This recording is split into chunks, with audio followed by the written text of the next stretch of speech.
रात का तीसरा पहर था। हवेली के चारों ओर सन्नाटा पसरा था।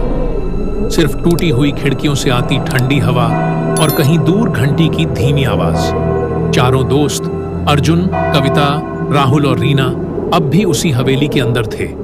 लेकिन आज रात हवेली सिर्फ डर नहीं दिखाने वाली थी, वो अपना राज बताने वाली थी। अर्जुन ने दीवार के पीछे छिपे एक गुप्त दरवाजे को देखा। वो दरवाजा पुराना था, जैसे सदियों से किसी का इंतजार कर रहा हो। रीना ने डरते हुए पूछा, क्या हमें इसे खोलना चाहिए? राहुल ने कांपती आवाज में कहा, शायद यही रास्ता बाहर का हो। दरवाजा चरमराया और खुलते ही अंदर से धूल और ठंडी हवा का तेज झोंका आया।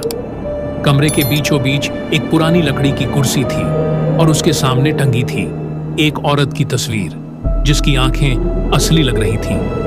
कविता ने जैसे ही तस्वीर को छुआ, हवेली के हर कमरे की लाइट अपने आप जल उठी और दीवारों पर किसी की परछाई घूमने लगी। अचानक हवेली की दीवारों से आवाज आई, तुम लोग क्यों आए? यहां से कोई नहीं जाता।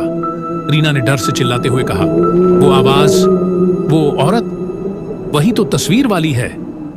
तस्वीर की आंखें धीरे धीरे लाल होने लगी और कुर्सी अपने आप हिलने लगी, जैसे कोई उस पर बैठा हो। अर्जुन ने हिम्मत जुटाकर कहा, हम सच जानने आए हैं, बताओ तुम कौन हो? आवाज आई, मैं राधिका हूं, इस हवेली की आखिरी रूह। जिन्होंने मुझे जलाया वो आज भी यहां है। कमरे की दीवारें अचानक जलने लगीं, जैसे किसी ने आग लगा दी हो। राधिका की आत्मा ने बताया कि 100 साल पहले इस हवेली में एक तांत्रिक ने उस पर काला जादू किया था। उसने राधिका को जिंदा दीवारों में चुनवा दिया ताकि उसकी आत्मा हवेली की रक्षा करे और कोई भी बाहर न जा सके। लेकिन अब वो आत्मा खुद मुक्त होना चाहती थी। राधिका बोली, मुझे मुक्ति दो, वरना ये हवेली तुम्हें भी निगल जाएगी। अर्जुन ने तस्वीर की तरफ जलती हुई मोमबत्ती रखी। अचानक पूरा घर हिलने लगा, दीवारों से खून टपकने लगा, छत से उलटे पैर, लटकती आकृतियां दिखने लगी। राहुल भागने की कोशिश करता है, लेकिन दरवाजा अपने आप बंद हो जाता है। रीना हवा में उड़ जाती है और जमीन पर गिरते ही उसकी नब्ज बंद हो जाती है। कविता चीखती है, हम मरने नहीं आए थे। तभी राधिका की आत्मा प्रकट होती है। उसका चेहरा अब शांत है। वो कहती है, अब मैं आजाद हूं और तुम भी।